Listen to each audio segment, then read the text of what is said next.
அனைவருக்கும் வணக்கம். என்னுடைய பேர் கனகபிரபா பிரசாத். சேலம் மகளிர் அணியினுடைய செயலாளராக இருக்குதுங்க. மோடி இப்போ சேலம்க்கு வர்றாங்க. கிட்டத்தட்ட 10 வருட ஆண்டு காலத்துக்கு அப்புறம் இன்னைக்கு தான் சேலம் வராங்க. ஸோ இங்க எங்க பாஜக நிர்வாகிகள் மற்ற பொதுமக்கள் ரொம்ப ஆர்வத்தோட அவரை எதிர்பார்த்து இருக்கோம். மோடி அவருக்கு நாங்க நன்றி கடனும் பட்டிருக்கோம். குழந்தைகள்ல இருந்து முதியவர்கள் வரைக்கும் நிறைய நூற்றுக்கணக்கான திட்டங்கள், 100க்கும் மேலான திட்டங்கள் அவங்க கொடுத்திருக்கிறாங்க. அவருக்கு நன்றி சொல்வதற்காக இங்கே நாங்கள் பெரும் திரளாக வந்திருக்கோம்.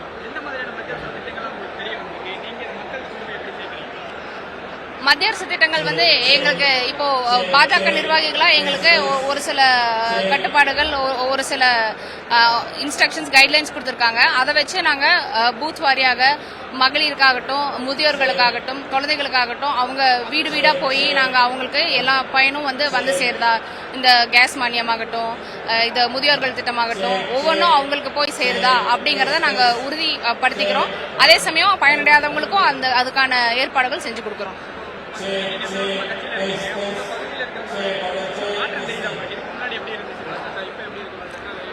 பாஜக சேலத்தை பொறுத்த வரைக்கும் இவ்வளவு ஒரு வருட காலமாக டிஎம்கே தொகுதியாக இருந்தது. இப்போ நீங்க பாஜக சேலம் அப்படின்னு பாத்தீங்கன்னா ரொம்ப நிறைய மாற்றங்கள், நிறைய உறுப்பினர் சேர்க்கைகள், எல்லாருமே பாஜகவை நோக்கி எதிர்நோக்கி வந்துட்டு இருக்காங்க.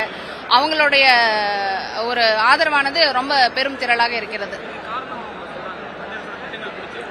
மத்திய அரசினுடைய திட்டங்களாகட்டும், நம்ம பிரதமரனுடைய பேச்சாற்றலாகட்டும், அவர் இப்போ மற்ற வெளிநாடுகளில் இருக்கக்கூடிய அத்தனை அதிபர்களும் நம்ம பிரதமர் மோடியை போட்டுறாங்க. பட் ஆனா இந்தியாவில் இருக்கக்கூடிய ஒரு சில கட்சிகளுக்கு மட்டும் அதுல வேற்று கருத்து இருக்கு. அதை இருந்தாலும் கூட பொதுமக்களானவர்கள் இது ரெண்டுக்கும் வித்தியாசம் கண்டுபிடிச்சு அவங்க நம்ம பிரதமரானவர் நம்மளுக்கு, நம்ம நாட்டிற்கு நல்ல திட்டங்களையும் மக்களுக்கான நல்ல வழிகாட்டுதலையும் சிறப்பாக செஞ்சுட்டு இருக்காருன்ட்டு பிரதமருடைய கோட்பாடுகள் பிடித்து நிறைய பேர் பாஜகவுக்கு ஆதரவு கொடுத்துட்டு இருக்காங்க.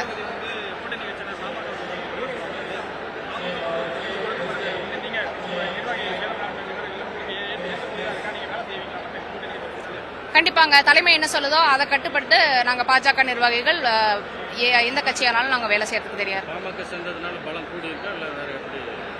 கண்டிப்பாங்க. கூட்டணி கட்சிகள் இணையும் போது நம்மளுக்கு அதுக்கான பலமும் கண்டிப்பா இருக்கும். அந்த பலத்தினுடைய நம்ம பாஜக நிர்வாகிகளும் அவங்க கூட பலமா நின்று அவங்களுக்கான ஆதரவை நாங்க கொடுக்கிறோம்.